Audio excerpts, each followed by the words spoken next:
फवाद चौधरी की जो कस्टडी थी वो जुडिशल रिमांड में दे दिया है अब अदालत ने। लेकिन पुलिस का ये कहना था कि हमने अभी तफ्तीश करनी है, हमें जिसमें फ़िज़िकल जो रिमांड है, जिस्मानी रिमांड, उसमें दिया जाए। लेकिन अदालत ने उनकी बात नहीं मानी और उसको जुडिशल कस्टडी के अंदर 14 दिन के लिए दे दिया गया है। फवाद चौधरी के अंदर फवाद चौधरी को जिस मुकदमे में गिरफ़्तार किया गया है वो एक सेडिशन का, बगावत का मुकदमा है। ये वही फवाद चौधरी है जब 27 फरवरी का एक वाक़या हुआ था, जब इंडियन जहाज़ पाकिस्तानी सरहद में घुस आए थे। तो फिर पार्लियामेंट के अंदर एक इजलास हुआ था, आर्मी चीफ साहब मिलने आए थे, वज़ीर आज़म उस वक्त इमरान खान थे।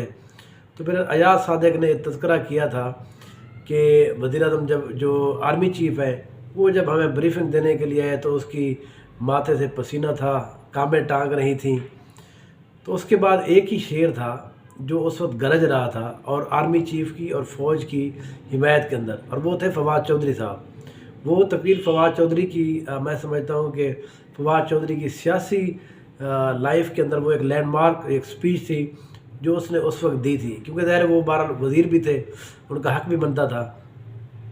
तो आज हालत ये है, उसी बंदे के ऊपर इन्होंने बगावत का मुकदमा दर्ज किया है। बगावत का मतलब ये है कि रियासत के ख़िलाफ़ ये इक़दाम कर रहा है। ठीक उसी तरह से जिस तरह से जहाँ पर पहले भी बहुत से लोगों के ऊपर बगावत के मुकदमे बने हैं, और हमेशा उन लोगों के ऊपर जिन्होंने इस मुल्क के लिए, इस वतन के लिए अपनी मोहब्बत का इजहार किया है।